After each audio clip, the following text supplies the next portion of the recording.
Deuteronômio 19. Quando o Senhor, o seu Deus, tiver destruído as nações cuja terra lhes dá, e quando vocês as expulsarem e ocuparem as cidades e as casas dessas nações, separem 3 cidades de refúgio na parte central da terra que o Senhor, o seu Deus, está dando a vocês para que dela tomem posse. Dividam em 3 partes a terra que o Senhor, o seu Deus, lhes está dando como herança e façam nela vias de acesso, para que aquele que matar alguém possa fugir para lá. Este é o caso em que um homem que matar outro poderá fugir para lá para salvar a vida. Se matar o seu próximo sem intenção, sem que houvesse inimizade entre eles.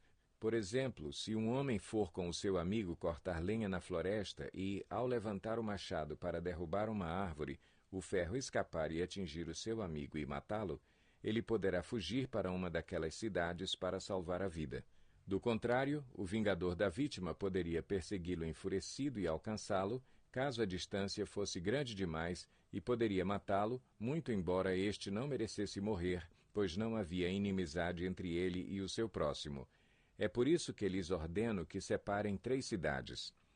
Se o Senhor, o seu Deus, aumentar o seu território, como prometeu sob juramento aos seus antepassados, e lhes der toda a terra que prometeu a eles, separem então mais 3 cidades.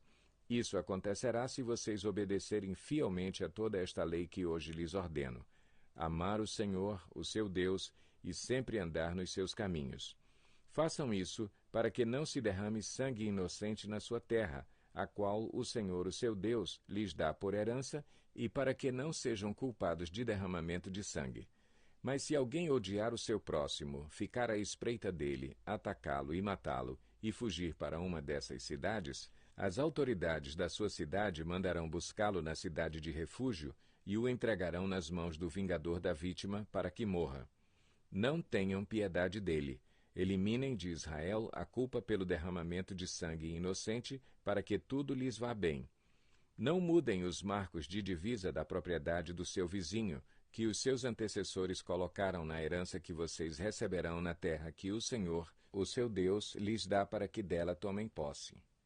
Uma só testemunha não é suficiente para condenar alguém de algum crime ou delito. Qualquer acusação precisa ser confirmada pelo depoimento de 2 ou 3 testemunhas.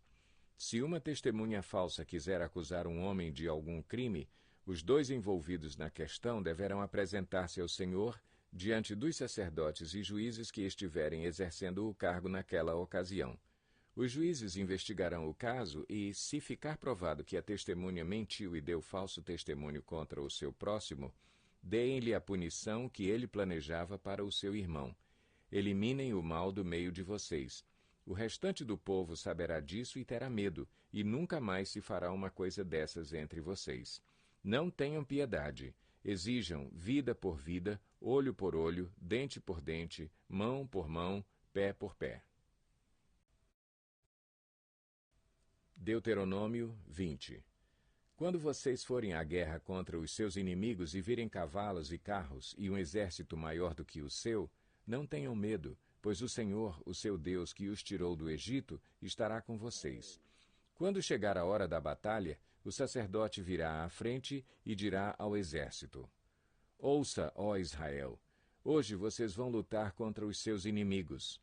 Não desanimem, nem tenham medo. Não fiquem apavorados nem aterrorizados por causa deles, pois o Senhor, o seu Deus, os acompanhará e lutará por vocês contra os seus inimigos para lhes dar a vitória.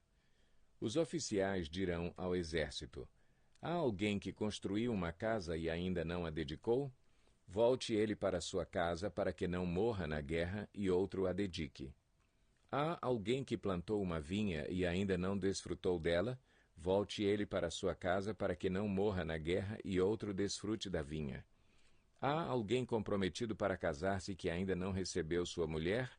Volte ele para sua casa para que não morra na guerra e outro se case com ela. Por fim, os oficiais acrescentarão: Alguém está com medo e não tem coragem? Volte ele para sua casa para que os seus irmãos israelitas também não fiquem desanimados. Quando os oficiais terminarem de falar ao exército, designarão chefes para comandar as tropas. Quando vocês avançarem para atacar uma cidade, enviem-lhe primeiro uma proposta de paz. Se os seus habitantes aceitarem e abrirem suas portas, serão seus escravos e se sujeitarão a trabalhos forçados. Mas se eles recusarem a paz e entrarem em guerra contra vocês, sitiem a cidade. Quando o Senhor, o seu Deus, entregá-la em suas mãos, matem ao fio da espada todos os homens que nela houver. Mas as mulheres, as crianças, os rebanhos e tudo o que acharem na cidade será de vocês. Vocês poderão ficar com os despojos dos seus inimigos dados pelo Senhor, o seu Deus. É assim que vocês tratarão todas as cidades distantes que não pertencem às nações vizinhas de vocês. Contudo, nas cidades das nações que o Senhor, o seu Deus, lhes dá por herança, não deixem vivo nenhum ser que respira. Conforme a ordem do Senhor, o seu Deus, destruam totalmente os hititas, os amorreus, os cananeus, os ferezeus, os heveus e os jebuseus. Senão, eles os ensinarão a praticar todas as coisas repugnantes que fazem quando adoram os seus deuses, e vocês pecarão contra o Senhor, o seu Deus. Quando sitiarem uma cidade por um longo período, lutando contra ela para conquistá-la, não destruam as árvores dessa cidade a golpes de machado, pois vocês poderão comer as suas frutas. Não as derrubem. Por acaso as árvores são gente para que vocês as sitiem? Entretanto, poderão derrubar as árvores que vocês sabem que não são frutíferas, para utilizá-las em obras que ajudem o cerco, até que caia a cidade que está em guerra contra vocês. Deuteronômio 21. Se alguém for encontrado morto no campo, na terra que o Senhor, o seu Deus, lhes dá para dela tomarem posse, sem que se saiba quem o matou, as autoridades e os juízes sairão e medirão a distância do corpo até as cidades vizinhas. Então as autoridades da cidade mais próxima do corpo apanharão uma novilha que nunca foi usada no trabalho e sobre a qual nunca foi posto jugo, e a levarão a um vale de terras nunca aradas nem semeadas, e onde haja um ribeiro de águas perenes. Vocês quebrarão o pescoço da novilha. Depois os sacerdotes descendentes de Levi se aproximarão, pois o Senhor, o seu Deus, os escolheu para ministrarem e para pronunciarem bênçãos em nome do Senhor e resolverem todos os casos de litígio e de violência. Então todas as autoridades da cidade mais próxima do corpo lavarão as mãos sobre a novilha cujo pescoço foi quebrado no vale e declararão: As nossas mãos não derramaram este sangue, nem os nossos olhos viram quem fez isso. Aceita, Senhor, esta propiciação em favor de Israel, o teu povo, a quem resgataste, e não consideres o teu povo culpado do sangue de um inocente. Assim, a culpa do derramamento de sangue será propiciada. Desse modo, vocês eliminarão de vocês mesmos a culpa pelo derramamento de sangue inocente, pois fizeram o que o Senhor aprova. Quando vocês guerrearem contra os seus inimigos e o Senhor, o seu Deus, os entregarem em suas mãos e vocês fizerem prisioneiros, um de vocês poderá ver entre eles uma mulher muito bonita, agradar-se dela e tomá-la como esposa. Leve-a para casa, ela rapará a cabeça, cortará as unhas e se desfará das roupas que estava usando quando foi capturada. Ficará em casa e pranteará seu pai e sua mãe um mês inteiro. Depois você poderá chegar-se a ela e tornar-se o seu marido, e ela será sua mulher. Se você já não se agradar dela, deixe-a ir para onde quiser, mas não poderá vendê-la nem tratá-la como escrava, pois você a desonrou.